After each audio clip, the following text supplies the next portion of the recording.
Hello everyone, स्वागत है आप सभी का आपके अपने चैनल समाधान ट्यूटोरियल्स पे। दोस्तों, आज के इस वीडियो लेक्चर में हम लोग पढ़ने वाले हैं एम्प्लॉयबिलिटी स्किल्स।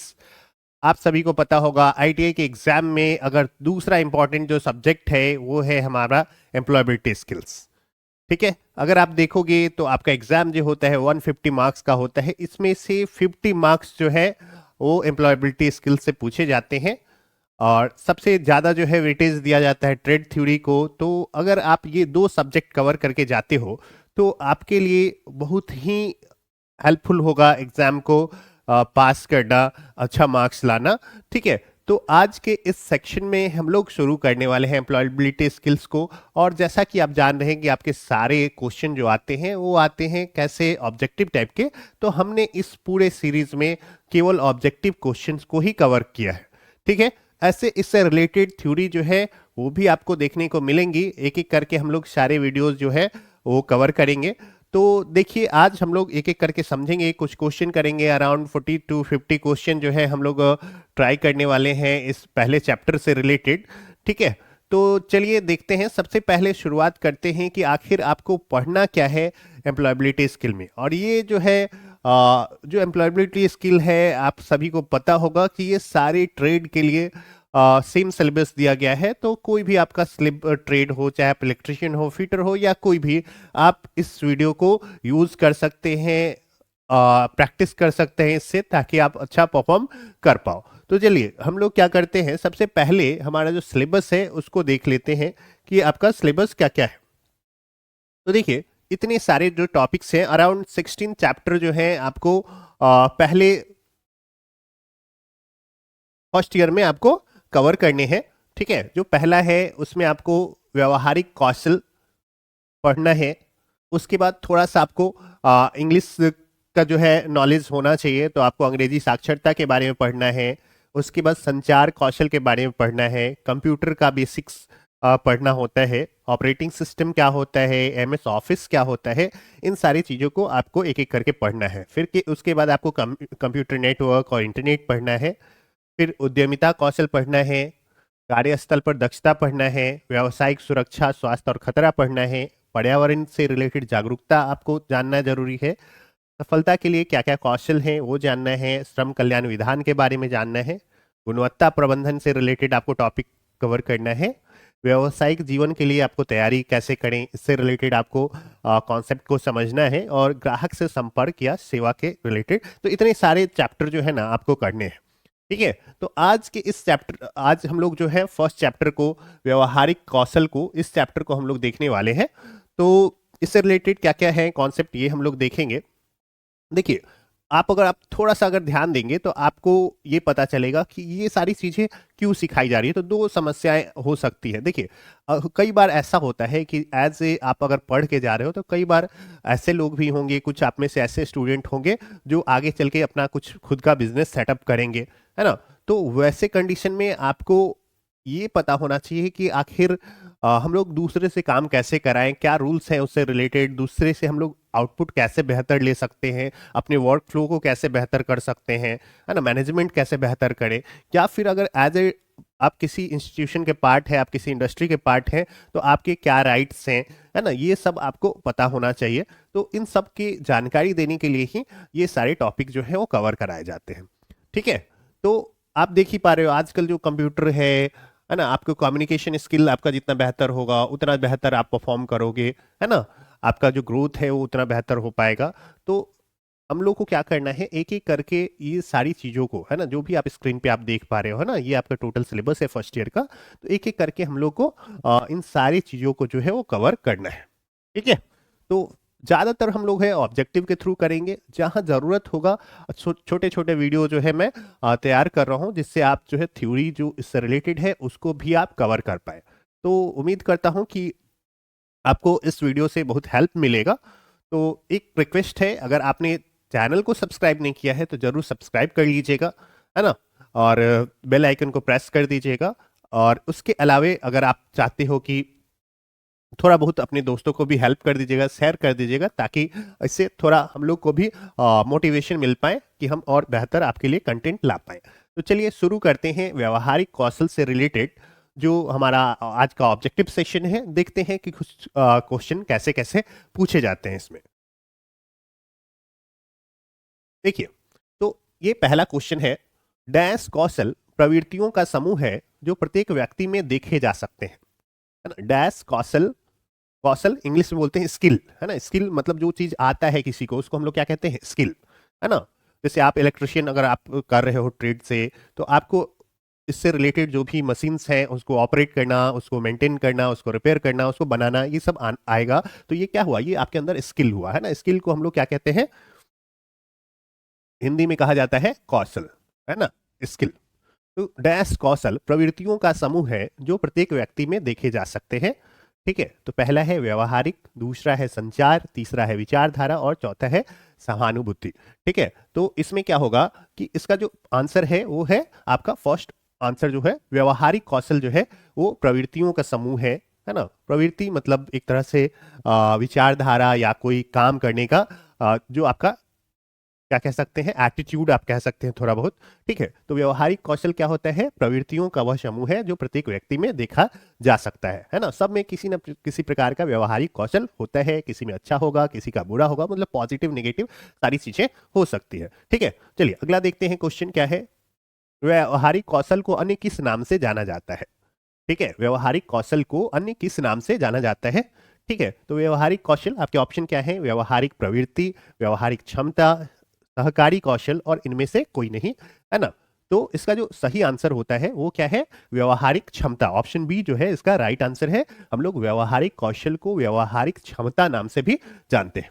ठीक है, तो आई होप आपको थोड़ा बहुत क्लियर हो रहा था। बार बार आप वीडियो को देखिएगा तो इससे आपको आपकी प्रैक्टिस जो है वो बेहतर हो जाएगी। चलिए आगे बढ़ते हैं, निम्नलिखित में से कौन एक व्यवहारिक कौशल हो सकता है। व्यवहारिक कौशल, है ना, जो आप व्यवहार में लाते हो वैसा स्किल, है ना। तो सुनने का कौशल आपके ऑप्शन है, शब्दावली, आत्मसम्मान और ये सभी, है ना। तो देखिए क्या होगा कि जब आप क्या करोगे, सुनने का कौशल, किसी की बात सुनना जो है वो भी आपके कम्युनिकेशन का एक पार्ट होता है। अगर आप किसी की बात नहीं सुनते हो तो ये अच्छा नहीं माना जाता है कि नहीं। तो आपको दूसरे का बात क्या है, सुनना भी आना चाहिए, तभी आप उसको रिप्लाई कर पाओगे। या मान लीजिए कि आप कोई प्रोडक्ट डिजाइन कर रहे हो, है ना, कोई सामान बना रहे हो, तो आप दूसरे की, अपने कस्टमर की बात सुनिएगा तभी तो आप बेहतर करके दीजिएगा उसको, है कि नहीं। तो सुनने का कौशल भी क्या है, एक व्यवहारिक कौशल है। शब्दावली मतलब आपके पास वर्ड पावर होना चाहिए, है ना। आपके पास जितना ज्यादा वर्ड पावर होगा उतना बेहतर आप परफॉर्म करोगे, है ना। जैसे आप इंग्लिश में वर्ड मीनिंग याद करते हो, तो ये भी क्या है, एक शब्दावली का पार्ट है ना। बहुत सारे ऐसे वर्ड होते हैं जो जिसका मतलब भी आपको नहीं पता होगा। तो जितना ज्यादा आपका वर्ड पावर बेहतर होगा उतना आप लोगों से बात कर पाएंगे, आप व्यवहार कुशल होंगे, है ना। तो सुनने का कौशल, शब्दावली, आत्मसम्मान भी व्यवहारिक कौशल का ही पार्ट होता है। तो इसका जो राइट आंसर है वो क्या है, ऑप्शन डी, ये राइट आंसर है ना, कि ये सारे के सारे जो है व्यवहारिक कौशल के अंतर्गत आते हैं। नेक्स्ट क्वेश्चन अगर देखें, प्रवृत्ति के अंतर्गत व्यक्ति को सकारात्मक या नकारात्मक उद्भव के रूप में डैश किया जाता है। ठीक है, प्रवृत्ति, है ना, एटीट्यूड, है ना, हम लोग बोलते हैं इसको थोड़ा, है ना, या क्या कहते हैं, प्रवृत्ति का मतलब होता है कि काम करने का तरीका, सोचने समझने का तरीका, ढंग, ऐसा कह सकते हैं। तो इसमें व्यक्ति को सकारात्मक या नकारात्मक उद्भव के रूप में परिभाषित किया जाता है ना। तो इसका ऑप्शन क्या हो जाएगा, सम्मान है आपके पास ऑप्शन, संचार है, परिभाषित है और आलोचना है। इसमें से राइट आंसर कौन सा होगा। ठीक है, तो इसमें क्या होगा, आप देख पा रहे होंगे क्या, अगर आप इसको मैच कराएं तो ये जो है ना वर्ड यहाँ पे परिभाषित किया जाता है, ये ज्यादा सुटेबल बैठेगा। तो हमारा जो राइट आंसर है वो है हमारा क्या, ऑप्शन सी जो है इसका राइट आंसर हो जाएगा। ठीक है, प्रवृत्ति के अंतर्गत व्यक्ति को सकारात्मक या नकारात्मक उद्भव के रूप में परिभाषित किया जाता है। नेक्स्ट क्वेश्चन देखते हैं, निम्नलिखित में से किस व्यवहारिक कौशल को अपनी क्षमताओं को किसी के जूते के नीचे रखे जाने के रूप में परिभाषित किया जाता है ना। अपनी क्षमताओं को, है ना, क्या है, अपनी क्षमताओं को किसी के जूते के नीचे रख रहे हैं, है ना। तो इसको क्या कहते हैं, आप अपनी क्षमता को किसी के जूते के अंतर्गत किस कंडीशन में रखेंगे, है ना। मतलब इस कैसे बोला जाएगा कि आप अपनी क्षमता को किसी के जूते के भीतर रख दिए हैं। आपके ऑप्शन क्या है, स्वतः स्व सुधार है, सहानुभूति है, विश्वास है और प्रवृत्ति है ना। तो आप देखिएगा क्या कि अगर कोई आपको पे के प्रति क्या कर रहा है, सहानुभूति रख रहा है ना, आपके प्रति क्या होगा, कोई सहानुभूति दिखाएगा तो आप उसके अंडर में क्या कीजिएगा, काम करना शुरू कीजिएगा, है ना। तो ये जो है ना, सहानुभूति का मतलब है क्या, कि आप उसके एक तरह से नीचे चले गए, है ना।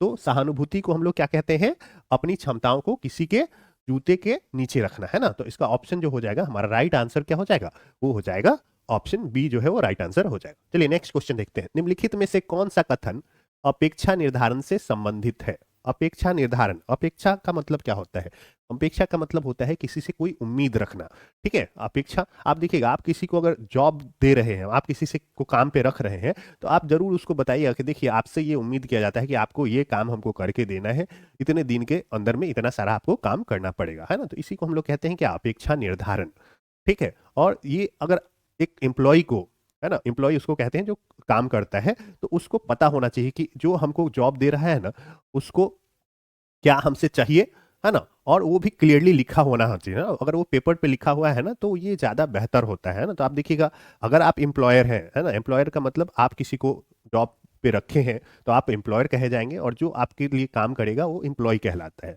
ना। तो एम्प्लॉयर जो है वो हमेशा बताता है कि हम आपसे ये उम्मीद रखे हैं, तो इससे दोनों को फायदा होता है ना। जो एम्प्लॉय है उसको भी और एम्प्लॉयर को भी, एम्प्लॉय को भी पता रहता है कि हमको करना क्या है ना, और एम्प्लॉयर को भी पता रहता है कि इससे हमको कितना बेनिफिट होगा, है ना। तो इनमें से कौन सा कथन अपेक्षा निर्धारण से संबंधित है। यह आपकी व्यक्तिगत ताकत का मूल्यांकन करता है, यह लक्ष्य निर्धारण के समान है, यह उत्तरदायित्व और नेतृत्व तकनीक के समान है, यह कर्मचारियों की उत्पादन क्षमता में सुधार करता है, ठीक है। आपके पास चार ऑप्शन है। यह आपकी व्यक्तिगत ताकत का मूल्यांकन करता है, यह लक्ष्य निर्धारण के समान है, यह उत्तरदायित्व और नेतृत्व तकनीक के समान है, यह कर्मचारियों की उत्पादन क्षमता में सुधार करता है ना। तो इसका जो सही आंसर है वो क्या हो जाएगा, वो है हमारा क्या, एक मिनट, क्या कहते हैं, मेरे दिमाग में कुछ आया था। चलिए देखिए, तो इसका जो सही आंसर होगा वो क्या हो जाएगा, ये ऑप्शन सी जो है हमारा वो राइट आंसर है, ठीक है। क्या करना है, ये एक साइड क्या कर रहा है, उत्तरदायित्व तो दे रहा है ना, जो एम्प्लॉय है ना, जो एम्प्लॉय है ना उसको क्या कर रहा है, वो उत्तरदायित्व तो दे रहा है, ठीक है, कि आपको ये काम करना है। और जो नेतृत्व करता है एम्प्लॉयर है ना, उसके लिए ये तकनीक है ना, मतलब जो आपको काम दे रहा है वो आप, उसके लिए ये क्या है, एक टेक्निक है जिसके द्वारा आपको क्या करेगा, वो बताएगा कि आपको इतना सारा काम करना है, जिसको काम दिया गया है वो उसका उत्तरदायित्व है ना। तो इसका क्या होगा, कौन सा कथन अपेक्षा निर्धारण से संबंधित है, यह उत्तरदायित्व और नेतृत्व तकनीक के समान है। नेक्स्ट क्वेश्चन देखते हैं। व्यवहारिक अपेक्षा या कॉमा अपेक्षा निर्धारण के किन तत्वों को सम्मिलित करता है ना। व्यवहारिक अपेक्षा, है ना, अपेक्षा मतलब उम्मीद, है ना, अपेक्षा निर्धारण के किन तत्वों को सम्मिलित करता है, मूल्य, सहानुभूति, प्रवृत्ति, ये सभी, ठीक है। तो क्या होगा, व्यवहारिक जो है अपेक्षा, अपेक्षा निर्धारण के किन तत्वों को सम्मिलित करता है ना। आपके ऑप्शन क्या है, मूल्य, मूल्य क्या होता है, इंग्लिश में कहते हैं वैल्यू, है ना। हर एक आदमी के जीवन में ना कुछ मूल्य होता है ना, जैसे वो अपना स्टैंडर्ड एक तरह से कह सकते हैं ना, वैल्यूज, है ना, क्या उसको अच्छा लगता है ना, वो क्या समझता है कि क्या किया जाना चाहिए किस सिचुएशन में, है ना। मूल्य जैसे कि ईमानदारी, ऐसा कुछ, है ना, ये सब क्या कहलाता है, मूल्य कहलाता है। सहानुभूति आप समझ रहे होंगे, है ना, दूसरे के प्रति जो है दया की भावना जैसा रखना, है ना। प्रवृत्ति मतलब एटीट्यूड, है ना। ये सभी क्या है, व्यवहारिक अपेक्षा निर्धारण में आते हैं, है ना। तो इसका जो राइट आंसर होगा वो क्या होगा, ऑप्शन डी जो है वो राइट आंसर हो जाएगा। व्यवहारिक अपेक्षा अपेक्षा निर्धारण के इन सभी तत्वों को क्या करता है, सम्मिलित करता है, मतलब उसमें शामिल होते हैं। नेक्स्ट है, शिक्षण माहौल का प्राथमिक लक्ष्य क्या है। शिक्षण माहौल का प्राथमिक लक्ष्य क्या है, प्रेरणा, उत्पादकता में वृद्धि, सोचने में सहायता, समग्रता को समझाना, है ना। तो शिक्षण माहौल का जो प्राथमिक लक्ष्य होता है वो होता है सोचने में सहायता देना, है ना।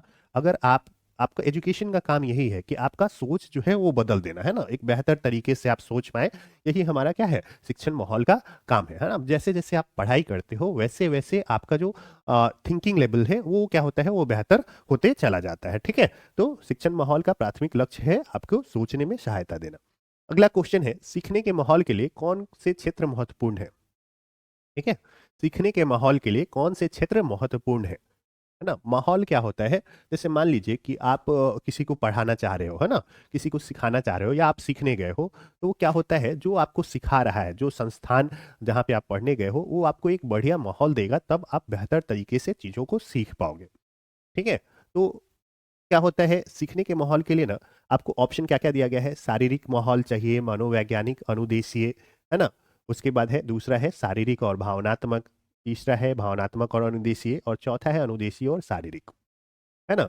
तो शारीरिक मतलब क्या, एक तो आप कंफर्ट होने चाहिए, है ना। मान लीजिए कि आप ऐसे जगह पे हैं जहाँ पे आप कंफर्टेबल नहीं है, आपको किसी चीज़ का डर लग रहा है ना, तो आप वैसे जगह पे क्या तो आप अच्छे से नहीं सीख पाइएगा, है ना। तो शारीरिक माहौल का मतलब क्या है, आप किसी भी प्रकार के डर का सामना नहीं कर रहे हैं, है ना, या कोई समस्या वहां पे नहीं आ रही है जिसके कारण आप शारीरिक रूप से किसी प्रकार से आपको क्षति पहुंचे, है ना। मनोवैज्ञानिक मतलब आप मेंटली भी क्या है, खुश है ना, जहाँ पे आप जा रहे हो वहां पे क्या हो रहा है, आप अच्छे से आपके ऊपर कोई दबाव नहीं है, कोई स्ट्रेस नहीं है ना, आपको आपका किसी भी प्रकार से शोषण नहीं किया जा रहा है। और उद्देश्य का मतलब होता है कि सही तरीके से उसको गाइड करना, इंस्ट्रक्शन देना, है ना। तो ये सब चीजें जो है ना, वो सीखने के माहौल के लिए इंपॉर्टेंट होती हैं। ठीक है, तो आपका जो सही आंसर है वो हो जाएगा ऑप्शन ए, सीखने के माहौल के लिए जो है शारीरिक, मनोवैज्ञानिक और अनुदेशीय तीनों मॉडल मतलब क्षेत्र जो है वो महत्वपूर्ण होते हैं।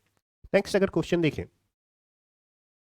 सीखने के माहौल में निम्न में से कौन सा तत्व सम्मिलित नहीं होता है ना। सीखना के माहौल, है ना, किस चीज पे आपको गौर करना है, इस माहौल पे गौर करना है ना। प्रति उत्तर मतलब आप कुछ आंसर देते हो, है ना। उत्साह, शिक्षण वृद्धि, सामूहिक खेल और क्रियाएं। ठीक है, तो देखिएगा क्या होगा, क्या कि अगर आप क्वेश्चन आंसर आपसे किया जा रहा है ना, आप भी आसानी से क्वेश्चन पूछ पा रहे हो, सामने जो आपको गाइड करने वाला है वो भी आपको सही से आंसर दे रहा है ना। तो ये अच्छा चीज है, इसमें क्या होगा, सीखने का माहौल जो है वो बेहतर होगा, है कि नहीं। अगर मान लीजिए कि आप क्वेश्चन पूछे अपने टीचर से, या जो भी आपका मेंटोर है या जो भी गाइड कर रहा है, वो गुस्सा गया कि नहीं नहीं पूछना है क्वेश्चन, है ना, तो ये माहौल अच्छा नहीं माना जाएगा, है कि नहीं। तो प्रति उत्तर जो है वो क्या है, सम्मिलित होता है सीखने के माहौल में। उत्साह, अगर आप ज्यादा बेहतर उत्साह है आपके अंदर कि हाँ हमको सीखना है, तो ये आपके के लिए क्या होगा, अच्छा होगा। शिक्षण वृद्धि, है ना, इस माहौल में हम लोग को शिक्षण वृद्धि से क्या होता है, कोई लेना देना नहीं रहता है। तो हमारा राइट आंसर यही है ना। सामूहिक खेल क्रिया, कोई एक्टिविटी कराया जा रहा है तो इससे अच्छा माहौल बनता है ना। तो प्रति उत्तर उत्साह और सामूहिक खेल और क्रिया जो है वो सीखने के माहौल को बेहतर करता है ना। उसमें नॉलेज से कोई लेना देना माहौल को नहीं है ना। नॉलेज माहौल के अलावे वाला पार्ट है। ठीक है, चलिए नेक्स्ट क्वेश्चन को देखते हैं। निम्न में से क्या शक्ति के अंधापन को दर्शाता है, शक्ति का अंधापन, है ना, और ब्लाइंडनेस। ठीक है, शक्ति का अंधापन का क्या मतलब है ना। जैसे शक्ति का अंधापन का मतलब है कि आप अपनी शक्तियों से परिचित नहीं है ना। हनुमान जी वाला कॉन्सेप्ट है ना। क्या है कि अगर आप अपने शक्ति से क्या है, परिचित नहीं है, तो इसी को हम लोग क्या कहते हैं, शक्ति का अंधापन, है ना। आप अगर रामायण अगर देखे होंगे तो आपको पता होगा कि हनुमान जी को अपने शक्ति का ज्ञान नहीं था, है ना। जब वो सूर्य को खा गए थे, है ना, तो उसके बाद क्या हुआ कि उनको श्राप दे दिया गया कि तुम अपना शक्ति भूल जाओगे, जब तुमको कोई याद दिलाएगा तभी क्या होगा, तुमको याद आएगा, है ना। तो जब लक्ष्मण को बाण लगा, है ना, तो उस समय क्या हुआ कि उनको याद दिलाएगा कि हाँ तुम ऐसा कर सकते हो, है ना, समुद्र पार उड़ सकते हो, छलांग लगा सकते हो, पहाड़ उठा ला सकते हो, ऐसा कुछ, है ना। तो शक्ति का अंधापन का मतलब है कि आप अपनी शक्ति के बारे में नहीं जानते हैं कि आप क्या क्या कर सकते हैं, है ना। तो इसी को हम लोग कहते हैं शक्ति का अंधापन। चलिए, स्वॉट से क्या तात्पर्य है, स्वॉट एनालिसिस, है ना। एक आप टर्म सुनिएगा, स्वॉट एनालिसिस, ना। एनालिसिस मतलब होता है विश्लेषण। यहाँ पे ना स्वॉट जो है चार चीज को डिनोट करता है। एक होता है एस से होता है स्ट्रेंथ, है ना, मतलब जिस जो भी आदमी है उसकी ताकत क्या है ना। ये जनरली जो एम्प्लॉयर रहता है ना, वो एक एम्प्लॉय को रखने से पहले, है ना, या जो एम्प्लॉय को रखा है उसके बारे में वो पता करता है ना, स्वॉट एनालिसिस करता है। स्ट्रेंथ का मतलब क्या होता है, ताकत, शक्ति, है ना। दूसरा जो है ना वो वीकनेस क्या है उसका, है ना, कमजोरी क्या है, किसी भी एम्प्लॉय की कमजोरी क्या है ना। ये सब कौन तय करता है, जो भी मैनेजर होगा या जो भी आपको जॉब दे रहा है वो आपको करेगा। ठीक है, वो से है अपॉर्चुनिटीज।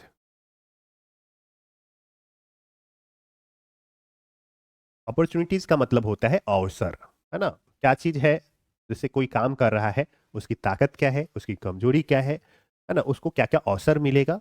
और अगला है थ्रेट्स। थ्रेट्स मतलब एक तरह से क्या क्या परेशानियां आएंगी, है ना, आगे चल के, है ना। तो इसको एक तरह से कह सकते हैं थ्रेट्स, है ना। ऐसे परेशानी जो है वो सही शब्द तो नहीं है, लेकिन फिलहाल आप समझ सकते हो, है ना, मतलब आगे चल के क्या क्या समस्या झेलना पड़ सकता है ना। तो ये शॉर्ट शॉर्ट का फुल फॉर्म है स्ट्रेंथ, वीकनेस, अपॉर्चुनिटी और थ्रेट्स। तो कह रहा है शॉर्ट में एस का तात्पर्य किससे है ना। तो अभी देख रहे हैं कि एस का तात्पर्य क्या है, स्ट्रेंथ से, है ना, ताकत से, है ना। शॉर्ट में एस का मतलब है स्ट्रेंथ, मतलब ताकत। ये बहुत ही इंपॉर्टेंट क्वेश्चन है, आपको पता होना चाहिए। निम्नलिखित में कौन सी एक व्यवहारिक कमजोरी हो सकती है ना। निम्नलिखित में कौन सी एक व्यवहारिक कमजोरी हो सकती है ना। तकनीक के प्रयोग में परिवर्तन, प्रतिस्पर्धियों की अधिकता, पेशेवर ज्ञान का कम होना, आर्थिक योजना, है ना। तो इसमें क्या है कि कौन सी इसमें से व्यवहारिक जो है वो कमजोरी हो सकती है ना। तो इसमें क्या हो सकता है, तकनीक के प्रयोग में अगर परिवर्तन हो रहा है तो उसमें अरेंज किया जा सकता है। बहुत सारे लोग कंपटीशन में है ना, प्रतिस्पर्धियों की अधिकता, है ना। तो आप अपने आप को बेहतर करके उसको मैनेज कर सकते हो, है ना। आपको प्रोफेशनल नॉलेज अगर कम है तो उसको भी, तो उसके लिए आप हायर कर सकते हो किसी को, या फिर आप किसी भी तरीके से वो कर सकते हो, मैनेज कर सकते हो। लेकिन अगर आपको कोई इकोनॉमिक प्लानिंग नहीं है, तब आपके पास क्या होगा, ये सबसे ज्यादा आपको अफेक्ट करेगा, है ना। तो इन सब में, है ना, ये सब जो है किसी ना किसी तरीके से मैनेज किए जा सकते हैं। लेकिन अगर आपको इकोनॉमिक प्लानिंग नहीं है कोई, तो आप ग्रो नहीं कर पाओगे, इंप्रूव नहीं कर पाओगे, या सिचुएशन में एडजस्ट नहीं हो पाओगे, है ना। तो निम्नलिखित में कौन सी एक व्यवहारिक कमजोरी हो सकती है, तो आर्थिक योजना जो है एक व्यवहारिक कमजोरी हो सकती है ना। बहुत सारे लोग ऐसे हैं जिनको इसके बारे में आइडिया नहीं है। हमारा जो स्कूलिंग सिस्टम है वो इस टाइप से डिजाइन नहीं किया गया है जहां पे आपको इन सब चीजों के बारे में बताया जाए। ठीक है, चलिए नेक्स्ट क्वेश्चन देखते हैं। निम्नलिखित में से क्या एक अवसर हो सकता है। अवसर, अवसर मतलब फायदे का चीज, है ना। इसमें गए तो हम लोग को क्या हुआ, फायदा हुआ, है ना। तो अवसर की बात हो रही है ना। तो गुणवत्तापूर्ण प्रक्रियाओं का होना, क्षतिग्रस्त प्रतिष्ठा, बेहतर मुनाफे वाले नए बाजार में प्रवेश करना, और बाजार में एक नई प्रतियोगी का आना, है ना। तो आपके लिए अवसर कौन सा होगा, अगर आप नया कोई मार्केट जस्ट ग्रो किया है, वहां पे आप क्या किए, उसमें एंट्री मार लिए, है ना। तो बेहतर वहां पे आपको मुनाफा के लिए अगर आप नए बाजार में जा रहे हैं, तो ये आपके लिए अच्छा अवसर हो सकता है। अवसर वो चीज है जिससे आपको बेनिफिट होगा। ठीक है, अवसर को हम लोग पॉजिटिवली लेते हैं। ठीक है, तो अवसर क्या है, अगर बेहतर मुनाफा के लिए आप नया बाजार में प्रवेश कर रहे हैं, तो ये आपके लिए क्या हो सकता है, मुनाफा। तो ये अच्छा अवसर हो सकता है। व्यवसाय में कौन स्वोट मूल्यांकन का प्रयोग करता है, स्वोट एनालिसिस कौन करेगा। तो बैंक करेगी, बैंक करेगी, वकील करेगा, कर्मचारी करेगा, प्रबंधक करेगा, है ना। तो शॉर्ट एनालिसिस आपको पता होना चाहिए, जो मैनेजर है ना, वो करता है ना। किसके बारे में, कर्मचारी के बारे में, कि इस कर्मचारी का स्ट्रेंथ क्या है, वीकनेस क्या है ना, अपॉर्चुनिटीज उसको क्या क्या मिलने वाली है, और उनके थ्रेट क्या क्या है ना। तो ये मैनेजर का काम है, उसको कहते हैं प्रबंधक, है ना। तो व्यवसाय में शॉर्ट एनालिसिस जो है वो करता है कौन, प्रबंधक करता है। नेक्स्ट क्वेश्चन देखते हैं। निम्नलिखित में से कौन सा कथन शॉर्ट मूल्यांकन के प्रयोग से संबंधित नहीं है। निम्नलिखित में कौन सा कथन SWOT मूल्यांकन के प्रयोग से संबंधित नहीं है। व्यवसाय के लिए शक्ति का निर्माण करना, व्यवसाय के लिए कमजोरियों को कम करना, व्यवसाय में उपलब्ध अवसरों को कम करना, व्यवसाय के लिए उत्पन्न खतरों का समाधान करना। ठीक है, क्या है आपके पास, पहला है व्यवसाय के लिए शक्ति का निर्माण करना, व्यवसाय के लिए कमजोरियों को कम करना, व्यवसाय में उपलब्ध अवसरों को कम करना, और व्यवसाय के लिए उत्पन्न खतरों का समाधान करना। ठीक है, तो व्यवसाय के लिए शक्ति का निर्माण आप कैसे करेंगे, आप पता है कि हर एक एम्प्लॉय का हमारा ताकत क्या है ना। तो ये आपको हेल्प करेगा, है ना, शॉर्ट एनालिसिस में। कमजोरी आप देखेंगे थ्रेट के बारे में, जो लास्ट है SWOT में, टी क्या दिखता है, अरे नहीं, दूसरा जो है वीकनेस को दिखाता है ना, SWET में जो दूसरा टर्म है ना, वो क्या चीज को दिखा रहा है, कमजोरियों का। तो हम लोग एक तो ताकत को का आकलन कर रहे हैं, कमजोरियों का आकलन कर रहे हैं। गलत लिख दिया मैं, एक मिनट, यहाँ पे ओ होगा। ठीक है, तो शॉर्ट एनालिसिस में आप ये करते हो, ये करते हो, है ना। उसके बाद जो खतरा उत्पन्न हो रहा है ना, ये थ्रेट, है ना। थ्रेट से आपको जो आगे समस्या उत्पन्न होने वाली है, वो भी आप उसको देखते हो और उसको कम करने का प्रयास करते हो, है ना। तो तीनों चीज जो है वो शॉर्ट एनालिसिस में किया जाता है। तो इसका जो राइट आंसर है, जो शॉर्ट एनालिसिस के प्रयोग से संबंधित नहीं है, वो हो जाएगा ऑप्शन सी, जो है हमारा सही आंसर हो जाएगा। ठीक है, चलिए नेक्स्ट क्वेश्चन को देखते हैं। जब कोई अपने आप को एक व्यक्ति के रूप में वर्णित करता है, तो वह किससे प्रदर्शित करता है। ठीक है, क्या कह रहा है, जब कोई अपने आप को एक व्यक्ति के रूप में वर्णित करता है, बोलता है कि मैं एक कोई व्यक्ति हूँ इसी प्रकार से, तो क्या चीज प्रदर्शित कर रहा है ना? तो क्या हो जाएगा, अपने आप को क्या कर रहा है, कोई व्यक्ति के रूप में प्रदर्शित कर रहा है, तो वो ये बता रहा है, वो अपने आत्मविश्वास को प्रदर्शित कर रहा है, कि स्वयं जागरूकता को प्रदर्शित कर रहा है, स्वयं में सुधार को प्रदर्शित कर रहा है, ये सभी क्या हो जाएगा? तो इसका जो सही आंसर होगा वो होगा स्वयं जागरूकता। ऑप्शन बी जो है हमारा सही आंसर हो जाएगा। ठीक है, चलिए नेक्स्ट क्वेश्चन देखते हैं। आत्मविश्वास का निर्माण किस प्रकार किया जाता है? आत्मविश्वास का निर्माण किस प्रकार किया जाता है? तो आत्मविश्वास आप में कब आएगा? कॉन्फिडेंस है ना, सेल्फ कॉन्फिडेंस आप में कब आएगा?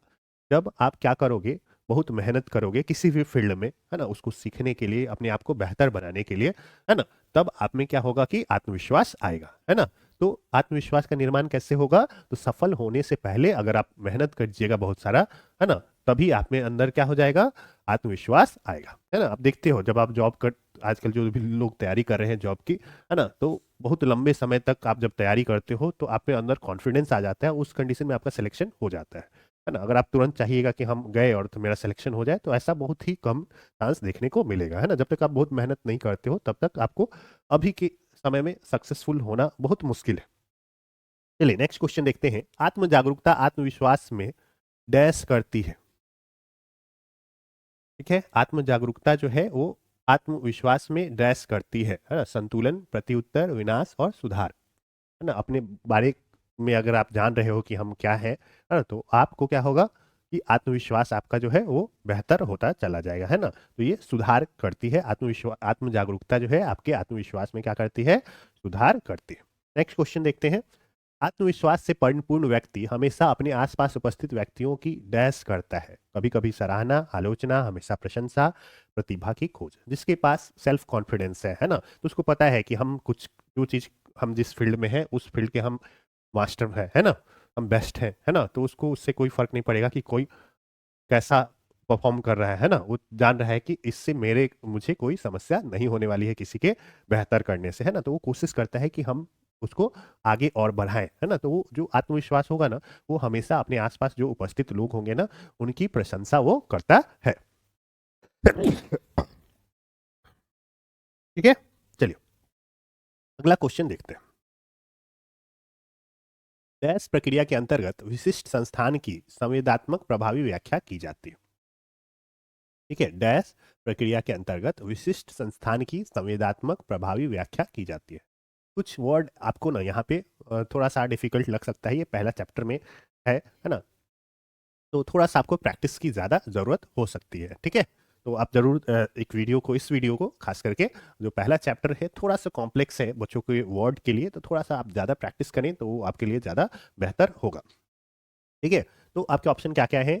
अवधारणा प्रबंधन, अवधारण प्रबंधन, है ना, एक्चुअल में अवधारणा होना चाहिए था, सहज बोध, मूल्यांकन और प्रबंधन, है ना, इसमें होगा। ठीक है, तो इसमें क्या होगा, अवधारणा प्रबंधन जो है इसका सही आंसर होता है। अवधारणा मतलब होता है कॉन्सेप्ट, है ना, कॉन्सेप्ट मैनेजमेंट में किसी विशिष्ट संस्थान की संवेदनात्मक प्रभावी व्याख्या की जाती है। नेक्स्ट है, यदि सूचनाएं डैश है तो व्यक्ति को लक्ष्य निर्धारण में कठिनाई का सामना करना पड़ेगा, है ना। तो इसका सूचनाएं क्या है, लक्ष्य निर्धारण करना है ना, लक्ष्य निर्धारण करना है कि हमको क्या क्या करना है, तो उस कंडीशन में आपको क्या करना पड़ेगा, आपको सारा डेटा जो है अपने आसपास देखना पड़ेगा कि क्या क्या चीज है हमारे पास जो हमको फेवर करेगा, कौन है जो हमारे अगेंस्ट में है ना। तो इन सब चीजों को आपको पता करना पड़ेगा। तो अगर सूचना सब है ना, हम लोग को क्लियर है ना, सब कुछ पता है कि हाँ ये है, तो आप क्या कर सकते हो, आसानी से लक्ष्य निर्धारित कर सकते हो। लेकिन अगर आपको सूचना सही नहीं मिल पा रहा है ना, मतलब अस्पष्ट है ना, सूचना क्या है, अस्पष्ट है, तो आप लक्ष्य निर्धारण सही से नहीं कर पाइएगा। ठीक है, अगला है, निम्नलिखित में से क्या पेशेवर की विशेषता नहीं है? पेशेवर हिंदी में, इंग्लिश में बोलते हैं प्रोफेशनल, प्रोफेशनल की विशेषता क्या नहीं है? ठीक है, पहला है अनौपचारिक भाषा का प्रयोग। एक होता है औपचारिक और एक होता है अनौपचारिक। औपचारिक उसको कहते हैं ना जो ऑफिस में किया जाता है ना, जैसे ऑफिशियल लैंग्वेज, ऑफिशियल ड्रेस, है ना। तो आप बोलिएगा कि वो क्या है, औपचारिक भाषा है या औपचारिक कपड़े हैं, है ना। जब आप कहीं पे जाते हो बिजनेस मीटिंग में, तो आपका एक ड्रेस कोड होना चाहिए, आप कोई भी कपड़ा कैसा भी पहन के नहीं जा सकते, है कि नहीं। वहां पे अब बातचीत करने का जो ढंग है वो भी आपका मायने रखता है ना। तो आप अगर औपचारिक नहीं है, अनौपचारिक भाषा का प्रयोग कर रहे हैं, अनौपचारिक कपड़ा पहन रहे हैं, तो ये आपके लिए ये पेशेवर की विशेषता नहीं है ना, प्रोफेशनल की विशेषता नहीं है। प्रोफेशनल जो होता है वो हमेशा औपचारिक भाषा का प्रयोग करेगा, औपचारिक कपड़ा ही पहनेगा, है ना। कार्य के लिए समय का पाबंद होगा, ये भी है ना। तो हमारा इसका क्या आंसर हो जाएगा, ए और बी जो है दो ऑप्शन है ना। विशेषता नहीं का बात कर रहे हैं, अनौपचारिक नहीं। यहाँ पे औपचारिक अगर दोनों में रहता तो ये सही आंसर होता, है ना। चलिए नेक्स्ट है, निम्नलिखित में से क्या अच्छे काम की नैतिकता है ना। नैतिकता आप लोग समझते होंगे, है ना। नैतिकता है ना, कहते हैं कि यहाँ पे नैतिक ये है कि आपको ये करना चाहिए, उसकी मदद करनी चाहिए, या ऐसा कुछ भी, है ना। तो नैतिकता ये हमारे मूल्य से संबंधित है ना। आप क्या सोचते हो, किस प्रकार से सोचते हो, किस सिचुएशन में क्या एक्ट करते हो, वो आपकी नैतिकता को दर्शाता है, ठीक है। अच्छे काम की नैतिकता क्या है, व्यक्तिगत लक्ष्य का कार्यस्थल पर पूर्ण करना, गलतियों को मानने से मना कर देना, कार्य को समय से खत्म करने के लिए उत्कृष्ट कार्य योजना बनाना, और प्रवृत्ति का दिखावा, है ना। अपना एटीट्यूड दिखा रहे हैं, है ना। गलती मानने से मना कर दिए, है ना, ये अच्छा काम माना जाएगा।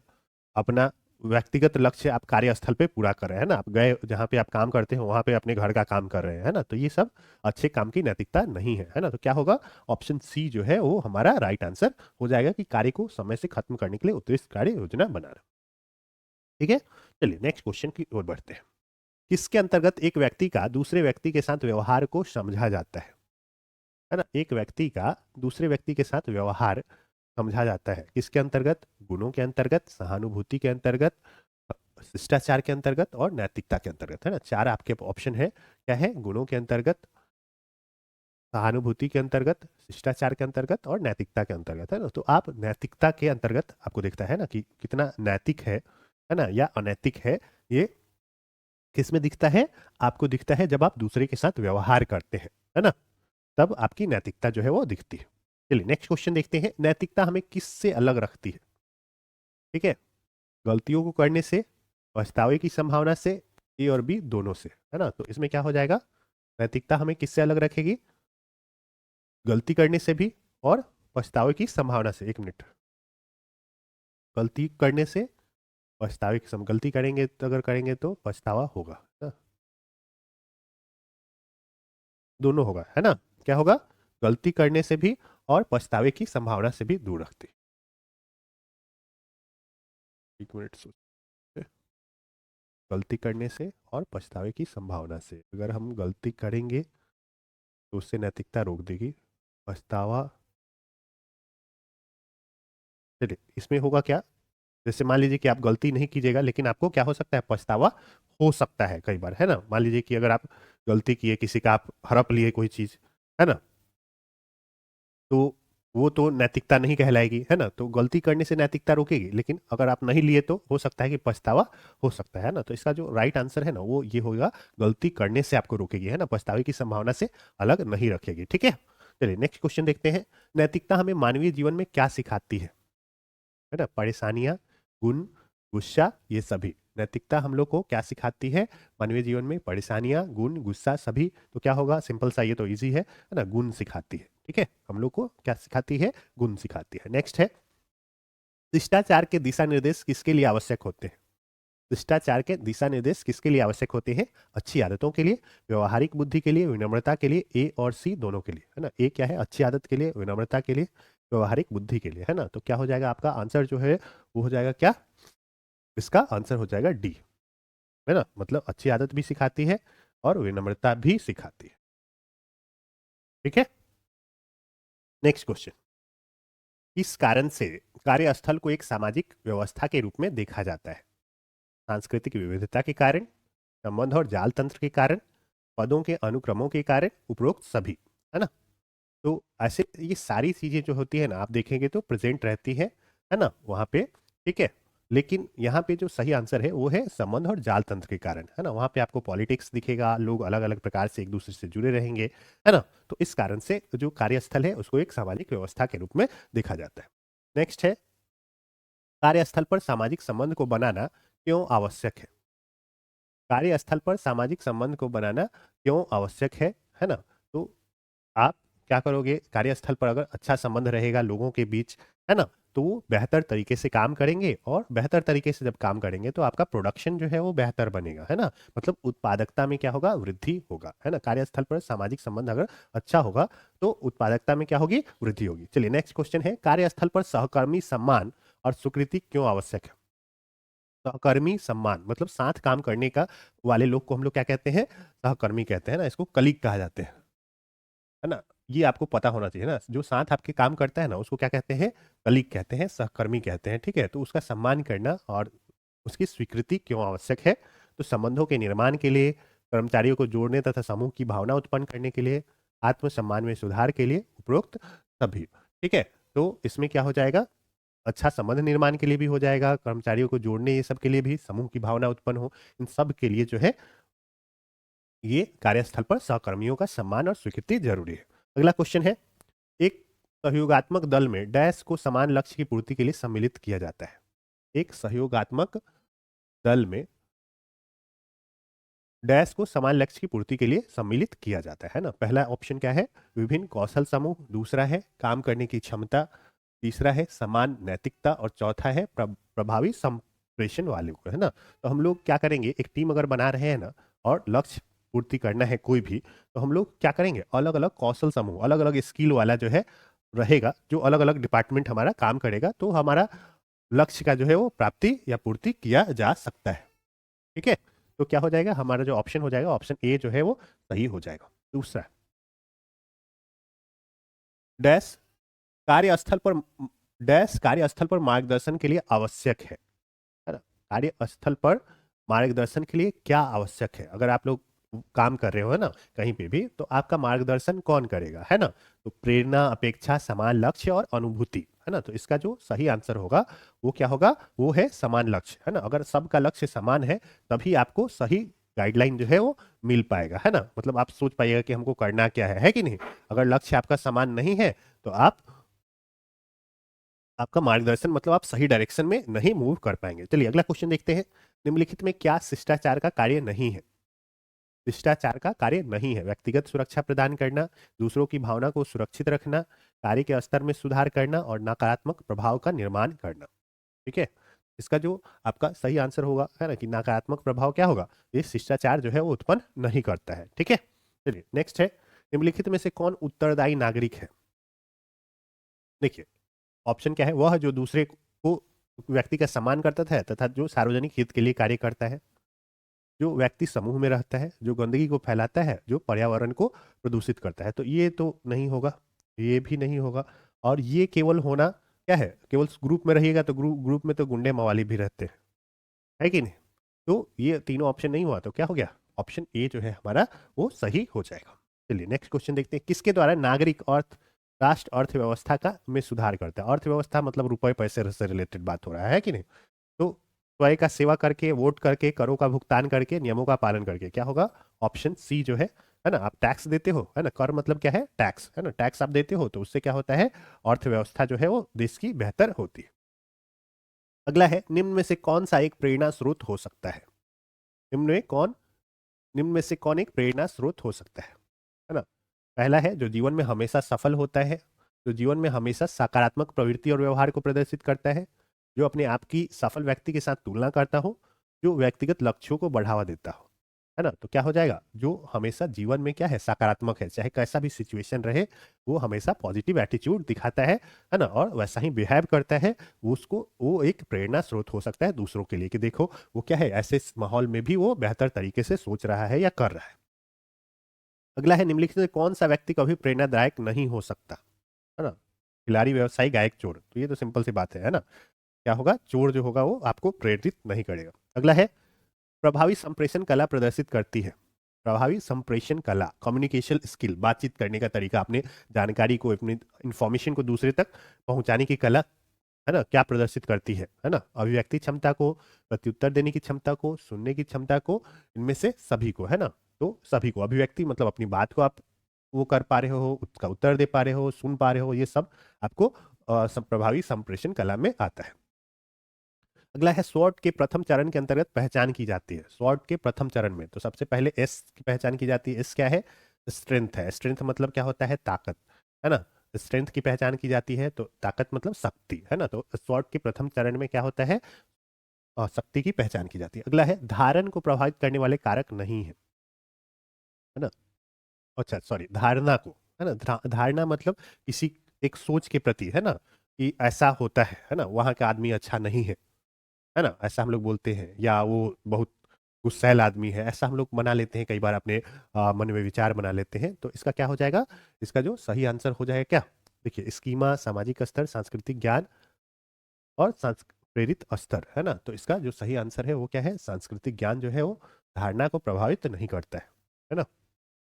चलिए नेक्स्ट क्वेश्चन है, आप सामाजिक संबंधों को बेहतर बना सकते हैं, है ना। आप सामाजिक संबंधों को बेहतर बना सकते हैं सामूहिक क्रियाओं में भाग लेकर, अपनी योजना और विचारों का प्रचार करके, समूह का हिस्सा बनते हुए सहयोग करके, उपरोक्त सभी। ठीक है, तो इसका क्या हो जाएगा, सिंपल सी बात है, आप समूह में भाग लीजिएगा, काम कीजिएगा उन लोगों के लिए, सबसे मिलजुल के, तो आप सबका सामाजिक संबंध बेहतर हो जाएगा।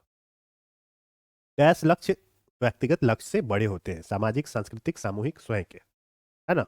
तो व्यक्तिगत लक्ष्य से बड़ा, तो स्वयं मतलब ये तो ऐसे ही ऑप्शन खत्म हो गया, है ना। स्वयं मतलब व्यक्तिगत ही हुआ, है ना। सामाजिक, सांस्कृतिक और सामूहिक, है ना। तो क्या हो जाएगा, ऑप्शन सी जो है सामूहिक। सामूहिक मतलब मिल, पूरे ग्रुप का जो लक्ष्य होगा वो किसी का व्यक्तिगत लक्ष्य से क्या होगा, हमेशा बड़ा होगा, और ग्रुप में समाज भी आ सकता है। ठीक है, चलिए नेक्स्ट क्वेश्चन है, प्रेरणादायक व्यक्तित्व निम्न में से किस क्षेत्र से संबंधित हो सकता है, औद्योगिक क्षेत्र से, राजनीतिक क्षेत्र से, सामाजिक क्षेत्र से, सभी से, है ना। तो कोई भी प्रेरणादायक व्यक्तित्व इन तीनों में से किसी से भी संबंधित हो सकता है। मैरी कॉम देश की लाखों महिलाओं की प्रेरणा स्रोत है, ये किस क्षेत्र से संबंधित है ना। मैरी कॉम, है ना, एक मूवी भी आई होगी, है ना, आपने देखा अगर होगा, प्रियंका चोपड़ा थी उसमें लीड में, रोल में। तो मैरी कॉम जो है वो क्या है, वो है एथलीट, है ना। वो क्या करती थी, बॉक्सिंग करती थी। अगर आपने मूवी देखी होगी तो आपको पता होगा। ऐसे आपको ये पता होना चाहिए कि मैरी कॉम जो है वो क्या है, एक बॉक्सिंग मतलब वो करती हैं। ठीक है, तो आज के लिए जो है लगभग इतना ही है हमारे लिए। पहले चैप्टर से ये थे सारे इंपॉर्टेंट क्वेश्चन, है ना, जिनकी उम्मीद है आने की आपके एग्जाम में। तो उम्मीद करता हूँ कि आपने ये देखा होगा, पूरा वीडियो जो है देखा होगा, आपको इससे कुछ फ़ायदा हुआ होगा एक दो बार, क्योंकि पहला चैप्टर में कुछ ऐसे वर्ड्स हैं जो थोड़े से कॉम्प्लेक्स आपको लग सकते हैं। तो मैं आपसे उम्मीद करूँगा कि आप बार बार ये देखें, है ना, ताकि आपको ज़्यादा से ज़्यादा प्रैक्टिस हो, अच्छा परफॉर्म कर पाए। तो इसी के साथ हम लोग मिलते हैं नेक्स्ट लेक्चर में, फिर मिलेंगे, है ना। आप हमारे चैनल को सब्सक्राइब करना नहीं भूलिएगा, और इस वीडियो को लाइक कीजिएगा, ज़्यादा से ज़्यादा कमेंट कीजिएगा। आपको कोई भी समस्या है तो ज़रूर हमें कमेंट करके बताइएगा। तो मिलते हैं आपसे अगले वीडियो लेक्चर में। इस वीडियो को देखने के लिए आप सभी का बहुत बहुत धन्यवाद।